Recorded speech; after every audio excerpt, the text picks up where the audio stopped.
Dans l'Église de France, je suis président du Conseil national des femmes célestes en France et aussi maman de la paroisse Terre Promise de Villeneuve-le-Roi. J'aimerais bien, s'il faut que je m'associe ou que je m'assimile à un personnage de la Bible, je choisirais Déborah. Parce que c'est une combattante et non seulement combattante mais gagnante. Je suis du camp des gagnants, aussi bien dans le monde que pour Jésus-Christ. La qualité que j'apprécierais pour un devancier de l'Église, là où les qualités, mais je ne peux pas citer les noms malheureusement, ce n'est pas vraiment de mon ressort, mais les qualités, c'est d'abord l'humilité et la recherche de l'intégrité en Jésus-Christ. Ça, c'est important pour gagner des âmes à Christ. Je suis dans l'Église depuis 1983, février précisément. Février 1983, j'étais à la seule paroisse naissante en France et mon chargé était Oloron Chola, Samson Ranti. Nous étions alors au quai de la gare à l'époque. Donc c'est cette paroisse qui a été transférée d'abord à Saint-Denis, à la plaine Saint-Denis, ensuite aujourd'hui à Aubervilliers, où le chargé est Papa Alopo Pierre. C'est ma première paroisse. Ma perception de l'Église au départ était une curiosité en fait. J'ai entendu parler de l'Église du christianisme céleste. Je voulais en savoir plus.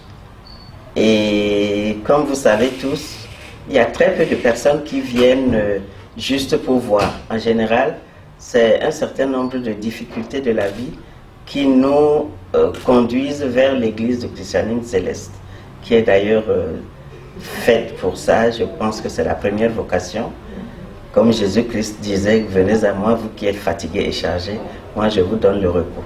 Je crois que l'Église du christianisme céleste répond valablement à cet appel de Jésus-Christ. Donc moi, venant de l'Église protestante, et encore protestantes presbytériennes, qui sont les plus pures et dures, je peux dire, mon entourage était plutôt sceptique. Mais moi, je voulais voir ce qu'il y avait dedans. Mes premières impressions, c'est que j'ai trouvé un monde où il n'y avait que des jeunes. Je me demandais ce que ces jeunes font. Parce que le samedi, il y a des boîtes de nuit, il y a des danses, il y a des cinémas, il y a des tas de choses à Paris. Mais qu'est-ce que ces gens-là, ces jeunes-là surtout, sont venus faire dans ce local? Donc, moi j'ai été agréablement surprise de voir que ce sont des jeunes qui se donnaient à l'époque à fond dans l'Église de Dieu. Je suis venu la deuxième fois, je voulais prendre mon temps, je suis venu la troisième fois, c'était la même chose. Et je me suis dit, je crois qu'il vaut mieux que je reste. Évidemment, quand vous me posez la question concernant mon entourage, l'accueil n'a pas été très favorable parce qu'on me demandait ce que moi je peux faire dans cette église. Moi, c'est-à-dire venant de ma famille qui est purement protestante, on se demandait ce que je viens faire dans cette église. Mais je pense qu'ils ont été convaincus. Parce qu'en fait, la prédication, ils l'ont. La parole de Dieu, ils l'ont. Mais ce qui peut convaincre les gens du monde pour venir voir ce qui se passe dans l'église, c'est notre comportement. Mais à l'époque, les gens étaient encore intègres et purs. Et c'est ce qui m'a convaincu. Il peut y avoir un certain gêne en Europe, surtout quand on parle de l'église du christianisme céleste.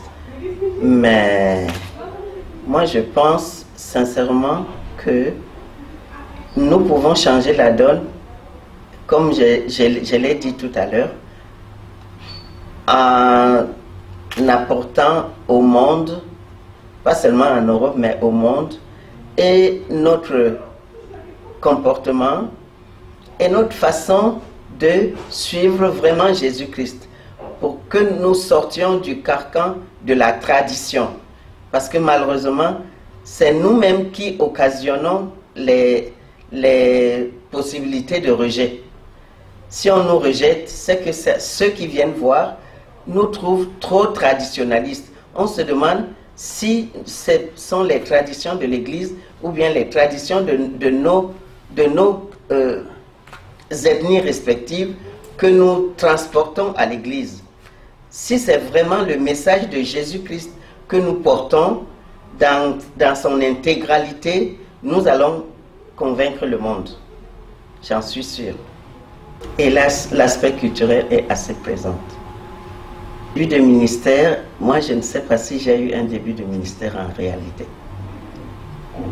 Parce que je n'entrais pas dans l'Église céleste pour découvrir autre chose que Jésus-Christ que je connaissais déjà.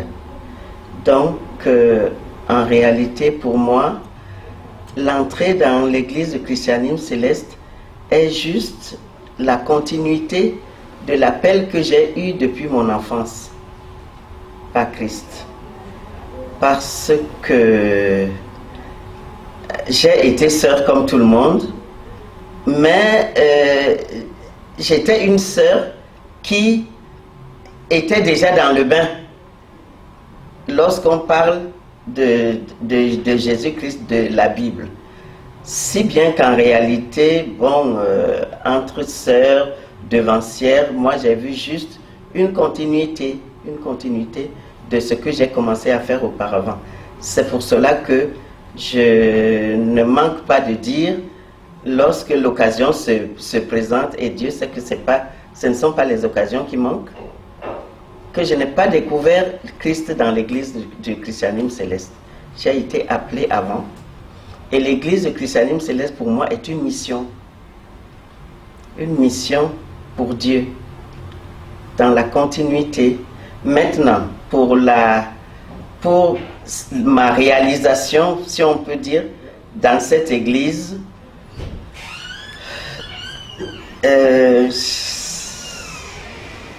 je suis un tout petit peu gêné parce que ma mission ou mon œuvre dans l'église du christianisme céleste va se refléter à parler de ma vie en réalité, parce que moi je ne fais pas la différence entre l'œuvre et l'église.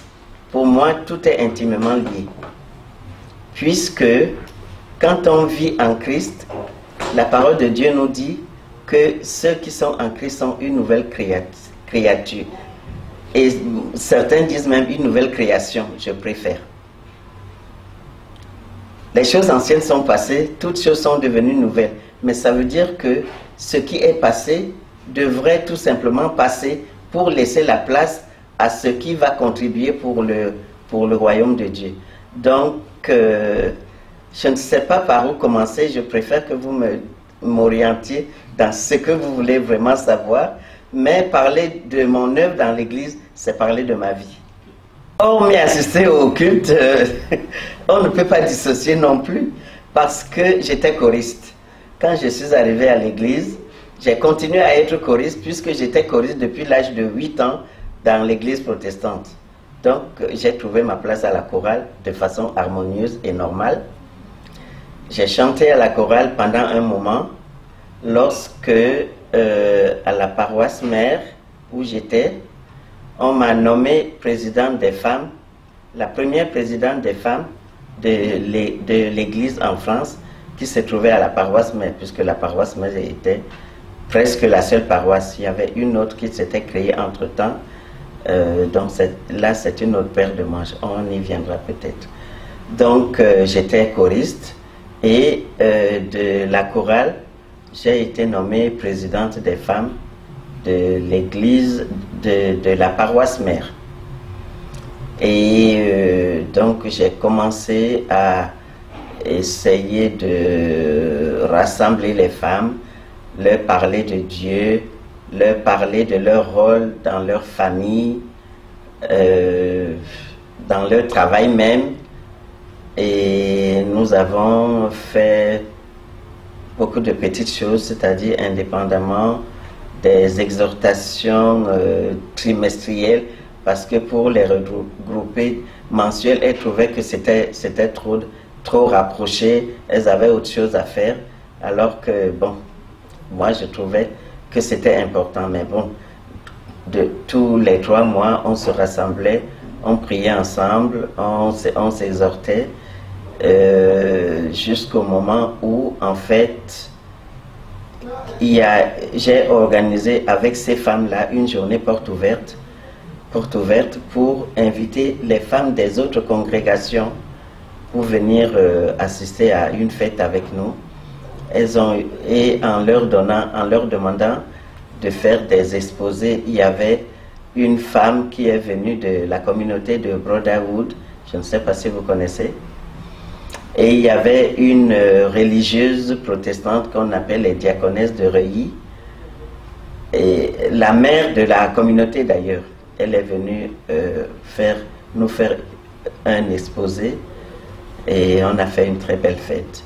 Et à partir de là, les choses ont commencé à évoluer vraiment de façon décisive, parce que d'autres paroisses sont nées entre-temps, et ces paroisses ont pris en compte que les femmes pouvaient faire quelque chose à partir de cet événement, je précise bien.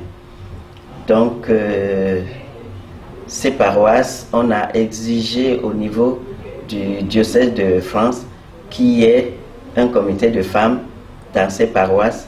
Malheureusement, je ne pouvais pas être partout à la fois. Je ne pouvais pas être et à Saint-Denis et à Champigny, qui était à l'époque à Corbeil. Et bon, parce que là-bas, nous n'avons pas vraiment trouvé des femmes pour pouvoir tenir le cap, aussi bien spirituellement que matériellement. Mais le plus important était qu'elles sachent qu'elles peuvent se rassembler pour faire quelque chose. Même si c'est pour la cuisine, le ménage, c'est toujours ça au départ. Donc c'est comme ça qu'on a commencé à évoluer, et jusqu'à ce que le diocèse de France grandisse. Et qu'à un moment donné, donc, on me nomme présidente nationale des femmes.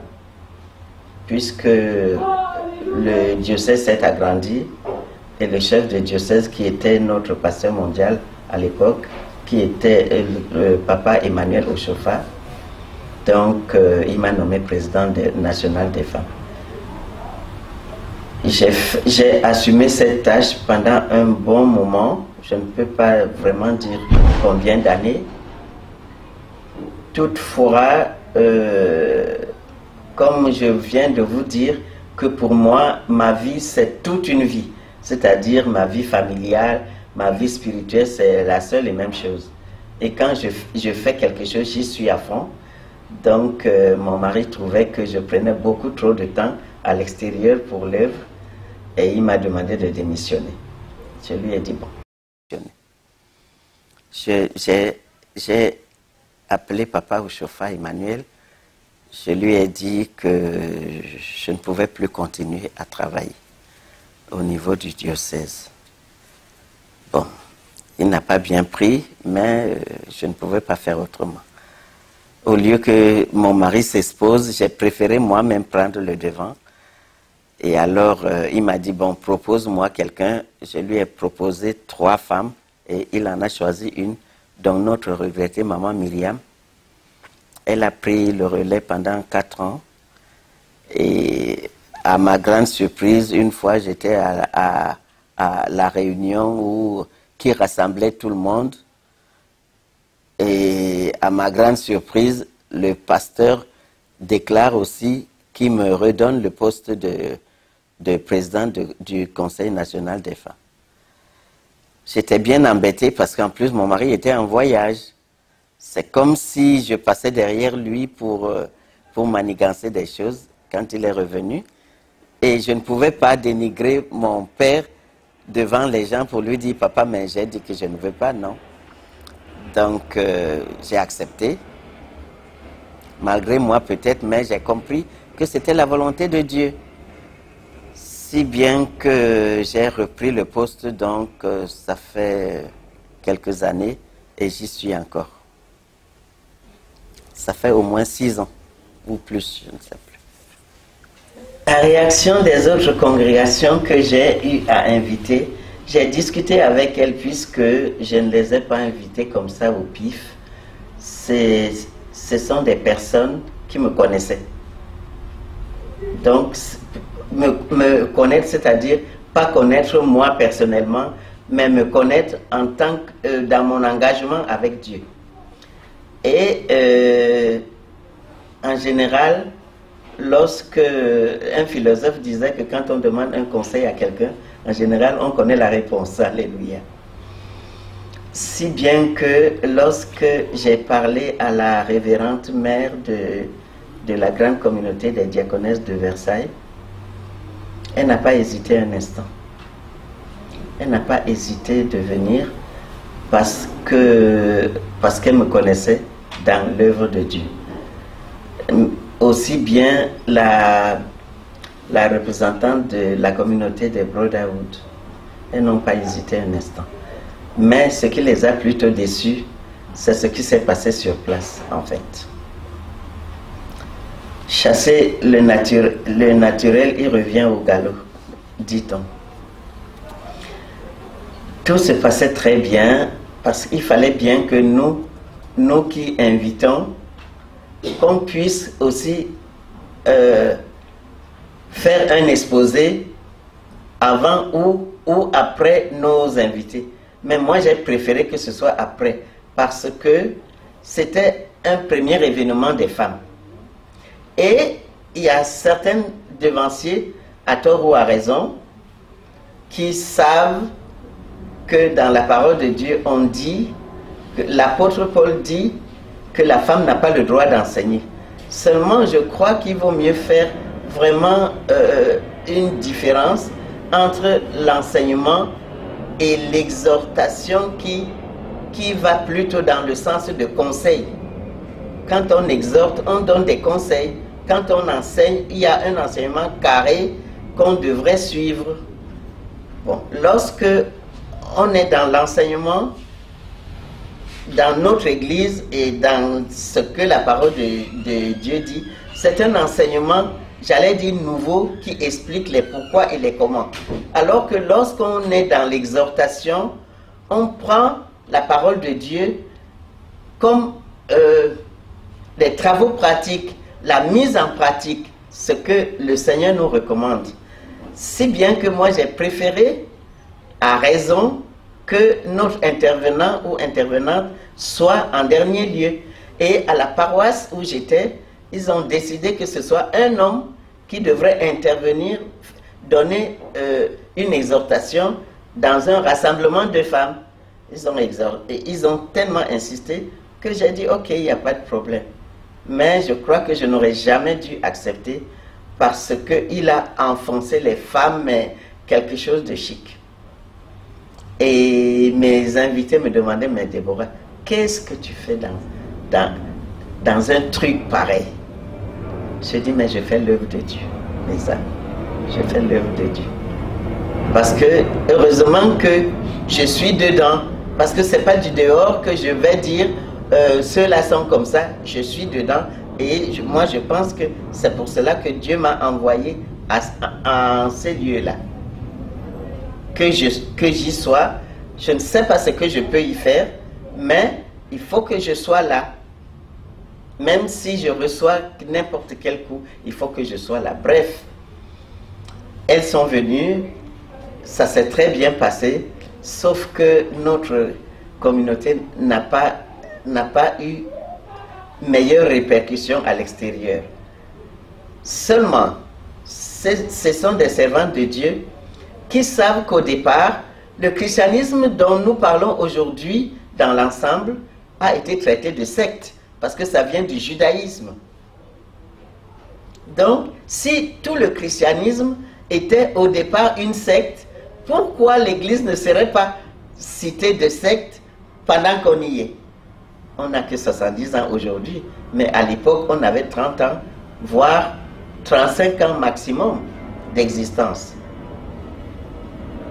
Donc, il n'y a pas eu de gros crash, sauf que le but à atteindre a été un tout petit peu écorché. Depuis la Genève, enfin, disons que c'est bien après, ici à Terre Promise, que j'ai eu à inviter quelques pasteurs évangéliques pendant les séminaires ici, mais au niveau national, je n'ai pas organisé des événements avec d'autres communautés chrétiennes. Non. Ça peut venir. Je pense que ça viendra. J'organiserai des événements avec d'autres, mais pour l'instant, je crois qu'il vaut mieux attendre que les chrétiens célestes soient vraiment imprégnés, mais je crois que ça commence à venir. Je pense vraiment que ça commence à venir, non seulement pour nous autres, mais je compte surtout pour la génération future. Je sais que la génération de nos enfants dans l'Église pourra faire encore mieux. Pour l'instant, bon, on gère encore tout en poussant les jeunes devant, quoi. Moi, je préfère là maintenant. Au niveau du zèle, je pense que je suis égal à moi-même. Parce que si j'écoutais ce qui peut se passer autour, je baisserais de zèle depuis longtemps. Seulement, je sais en qui j'ai cru, comme dirait l'apôtre Paul. Je sais en qui j'ai cru. Et maintenant même, je peux même dire que je suis encore plus zélé que jamais, parce que moi, je sais que dans ma course, je commence à atteindre un certain niveau. Donc, comme je le dis souvent, parfois pour plaisanter, mais dans mes plaisanteries, il y a une très grande vérité. Moi, je ne veux pas aller en enfer. Donc, je voudrais... Et le but de Dieu pour cette Église, c'est que ce qu'il a dit à Papa Oshofa, beaucoup de serviteurs l'ont loué et lui ont servi dans cette planète Terre. Mais au moment où il quittait la planète, il y a certains événements qui ont fait qu'ils aient bu dans les deux coupes. C'est très difficile.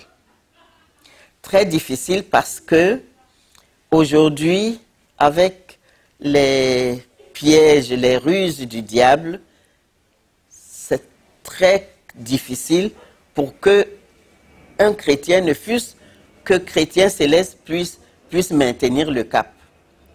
Il y a la vanité, l'orgueil, l'égoïsme, l'amour de l'argent, le penchant des femmes qu'on appelle des hommes ou des femmes qu'on appelle l'impudicité. C'est pas évident. Mais il faut vraiment maintenant, plus que jamais encore, attirer, puisque moi j'ai la charge des femmes. Et si on tient les femmes, c'est qu'on tient toute l'Église en réalité. Donc la charge est vraiment difficile. Moralité, je n'ai pas le droit, je ne me donne pas le droit de baisser les bras. Au contraire, je recharge les batteries au fil des jours pour que je puisse être même à la hauteur et même beaucoup plus qu'avant. Parce que le temps presse. Christ arrive bientôt. Ça, c'est important. Il faut se maintenir cela en idée. Christ arrive bientôt. Et il va trouver l'Église dans quelle situation, dans quel état. J'ai beaucoup aimé, j'extrapole un peu, j'ai beaucoup aimé la deuxième lecture de la semaine dernière, qui était dans 1 Thessaloniciens chapitre 5, mais moi j'ai retenu le verset 23, à partir du verset 23, où l'apôtre Paul exhorte à la sanctification, que le Seigneur, le Dieu de paix, nous sanctifie tout entier, l'esprit, l'âme, le corps, pour que tout cela soit trouvé irréprochable pour la vie éternelle. C'est ça le but de l'Église. C'est pour cela que Jésus a fait descendre cette Église du christianisme céleste. Parce qu'en disant, il a vu que les gens l'ont loué, mais après la mort, il ne peut pas les recevoir. Parce qu'ils n'ont pas maintenu l'esprit, l'âme et le corps dans la sanctification. Donc, tout cela n'était pas irréprochable. Ils sont allés en enfer. Maintenant, s'il a amené cette Église, c'est pour qu'on puisse vraiment, au meilleur des cas, rester dans la sanctification de l'esprit, de l'âme et du corps. Mais c'est très difficile avec les femmes surtout. Parce qu'elles vont te dire que moi, je viens à l'église, je me maquille, je fais tout ce que je veux, parce que Dieu regarde l'intérieur et pas l'extérieur. Je suis désolé. L'apôtre Paul disait aussi, aux Romains chapitre 12, verset 1, d'offrir notre corps en sacrifice vivant. Notre corps, il n'a pas parlé de cœur. Quand lui-même sait ce qu'il a créé, il sait qu'il a créé le cœur et il a créé le corps. Mais s'il parle du corps, il sait de quoi il parle. Amen. Pour me maintenir dans entre guillemets, l'humilité, Dieu s'en occupe. Parce qu'en fait, moi, je ne me sens pas supérieur aux autres. Je considère les autres femmes comme mes collaboratrices pour Jésus-Christ.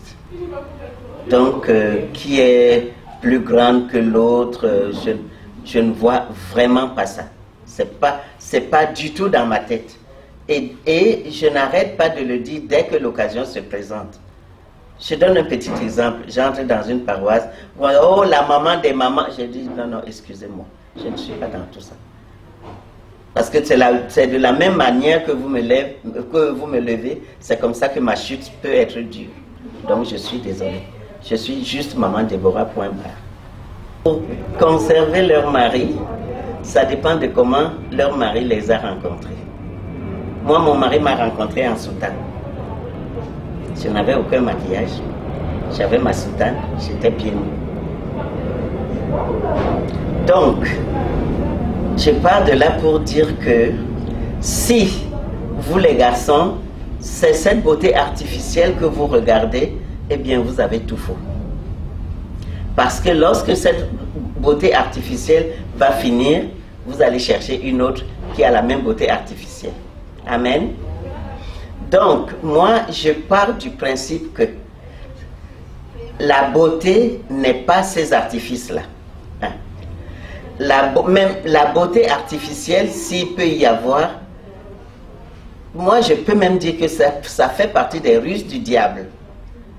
Parce que lorsqu'elles font ces beautés artificielles, elles ne séduisent pas que leur mari. Or, qu'est-ce que la parole de Dieu dit? Tu ne commettras point d'adultère. Et Jésus-Christ vient derrière pour dire que Moïse vous a dit, vous ne commettrez pas d'adultère, mais moi je vous dis, si vous regardez seulement une femme avec envie, vous avez commis l'adultère. Bon, voilà, stop. On peut dire que lorsqu'une femme fait ces maquillages-là, ces peintures, j'ose appeler comme ça, qu'elle m'excuse, lorsqu'elle finit de mettre ses peintures et tout, quand elle fait 100 mètres de marche à pied, et s'il vous plaît, des habits sexy. Sexy, là, ça veut dire quoi? Ça veut dire je veux séduire. Elle veut séduire qui? Son mari ou les maris des autres. Parce qu'elle ne peut pas laisser son mari à la maison et aller séduire les maris des autres. On est d'accord? Donc, lorsque elle fait 100 mètres, elle va faire chuter combien d'hommes? Et ça va lui être redemandé. Parce qu'un homme qui va la regarder, alors que lui, il est marié ou il est destiné à une autre femme, il l'a fait chuter. Et cet homme-là va tromper sa femme. Ça va venir parce que le germe de l'impudicité est déjà entré en lui. Le germe de l'adultère. Maintenant, lorsqu'elle veut maintenir son mari, est-ce que c'est par cette beauté artificielle ou bien par son caractère, par son comportement? C'est la question que moi, je pose à ces femmes-là. Celles qui veulent écouter, elles écouteront. Celles qui ne veulent pas écouter, elles n'écouteront pas. Et je vais même rappeler au passage que je n'étais qu'une jeune devancière à Saint-Denis lorsque j'ai fait un songe. Donc il y a environ 30 ans de cela. J'ai fait un songe que nous étions dans la paroisse et nous attendions la plus grande devancière de l'Église céleste. Elle est arrivée, elle est venue s'asseoir à côté de moi. Elle s'est mise à m'enseigner beaucoup de choses. Mais à mon réveil, j'ai oublié. Seulement, j'ai retenu deux. La première chose, elle m'a parlé des bijoux que nous portons. J'avais une bague que j'avais prêtée à une fille de la chorale à l'époque, qui avait, à titre de chat, comme la tête d'un serpent.